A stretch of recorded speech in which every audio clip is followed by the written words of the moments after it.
এবার রাহুল গান্ধীর নিশানায় নির্বাচন কমিশন। কর্ণাটক ভোটে কারচুপির অভিযোগ তুলেছেন রাহুল গান্ধী।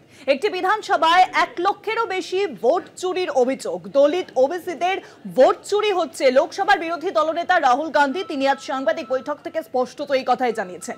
ভোট চুরি নিয়ে সরব হয়েছেন রাহুল গান্ধী। বেছে বেছে কংগ্রেস সমর্থকদের বাদ দেওয়া হয়েছে তালিকা থেকে। যা বলছি আমাদের কাছে প্রমাণ আছে। সংখ্যালঘু ও আদিবাসীদের ভোট চুরি হচ্ছে। একের পর এক তথ্য দিয়ে ভোট চুরির অভিযোগ তুলেছেন আজকে রাহুল গান্ধী। একাধিক অভিযোগ তুলেছেন তিনি। কর্ণাটকে ভোট চুরি হয়েছে, এখনো হাইড্রোজেন বোমা ফাটানো বাকি আছে, এই নিয়েও কিন্তু এই বলেও কিন্তু আজ সরব হন Rahul Gandhi. This was done in a centralized manner and it was done at scale. This was not done in a, at a worker level. This was done at a poll center level. Okay? Targeted deletions in strong Congress booths. The top 10 booths with maximum deletions are Congress strong booths. Congress won 8 out of the 10 booths in 2018. This was not a coincidence. This is a planned operation. Now, let's come to why I'm making such a direct accusation about this gentleman, Gyanesh Kumar. There is an ongoing investigation on this matter in Karnataka. The CID of Karnataka has sent 18 letters in 18 months. 18 letters in 18 months to the Election Commission. And they have asked the Election Commission for some very simple facts. Number one, give us the destination IP from where these forms were filled.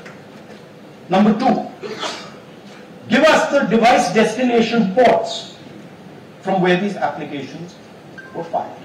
And number three, most important, give us the OTP trails, because when you file, you have to get notified. The CEC of Karnataka writes to the Election Commission in Delhi and says there is a matter. Please provide this information.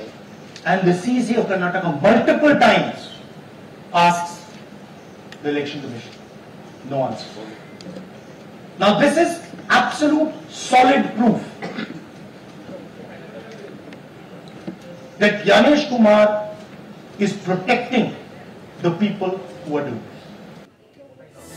আর এই বিষয়ে আরো জানবো। এখন newsroom থেকে সরাসরি রয়েছেন আমাদের political editor Ashis Chattopadhyay. Ashis দা, কর্ণাটকে ভোট চুরি হয়েছে এই অভিযোগে সরব হয়েছেন আজ রাহুল গান্ধী। পাশাপাশি মুখ্য নির্বাচন কমিশনার জ্ঞানেশ কুমারকেও কিন্তু তিনি তোপ দেখেছেন। দেখো, আজকে রাহুল গান্ধী যেভাবে পাওয়ার পয়েন্ট প্রেজেন্টেশন দিয়ে বিভিন্ন অভিযোগের সারবত্তা সামনে এনেছেন, সেটা ভারতীয় গণতন্ত্রে একেবারেই বিরল। এর আগে এই ধরনের ঘটনা ঘটেছে বলে তো আমার মনে পড়ছে না। আজকে রাহুল গান্ধী যে কথাগুলো বলেছেন তাকে মোটামুটিভাবে 3টি ভাগে ভাগ করা যায়। তার প্রথম ব্যাপার হচ্ছে বিরোধীদের ভোটে হারাবার জন্য ভোটার তালিকায় জালিয়াতি করা হচ্ছে, এইটা হচ্ছে তার প্রধান অভিযোগ।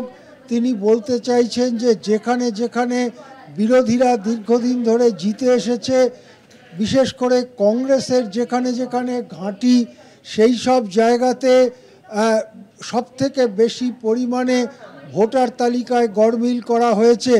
ভোটার তালিকার থেকে নাম বাদ গিয়েছে অথবা ভুয়ো ভোটার ঢোকানো হয়েছে। অর্থাৎ বিরোধীদের শায়েস্তা করবার জন্যই ভোটার তালিকায় এই গোলমাল পাকানো হচ্ছে বলে অভিযোগ করেছেন।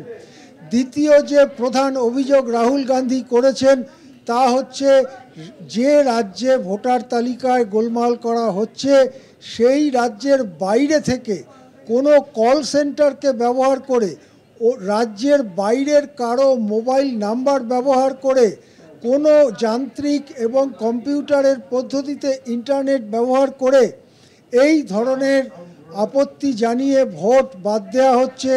অথবা ভোট অন্তর্ভুক্ত করা হচ্ছে সেই ফর্ম ফিল আপ করে, এবং এটা করতে গিয়ে আজব আজব ঘটনা ঘটছে। পরপর দুটো ফর্ম একই ব্যক্তি জমা দিয়েছেন মাত্র 36 সেকেন্ডের ফারাকে, সেটা হচ্ছে রাত 4টের সময়, এবং তার তথ্য তিনি তুলে ধরেছেন আজকে পাওয়ার পয়েন্ট প্রেজেন্টেশনে। সুতরাং তার দ্বিতীয় অভিযোগ হচ্ছে যে সব জালিয়াতি করা হচ্ছে তা যান্ত্রিক পদ্ধতিতে ইন্টারনেট, মোবাইল ইত্যাদি ব্যবহার করে, এবং যাদের নাম করে সেই সব ফর্ম জমা হচ্ছে তারা নিজেরাই জানেন না যে তাদের নাম করে ফর্ম জমা হচ্ছে। এর প্রমাণ দেওয়ার জন্য পাওয়ার পয়েন্ট প্রেজেন্টেশন ছাড়াও তিনি মঞ্চে হাজির করেন সেই সব ব্যক্তিদের যাদের নাম করে এই ধরনের ফর্ম জমা পড়েছে। 3 নম্বর বিষয় যেটা রাহুল গান্ধী বলতে চেয়েছেন সেটা হচ্ছে এই সবটাই হচ্ছে নির্বাচন কমিশনের জানা বোঝার মধ্যে।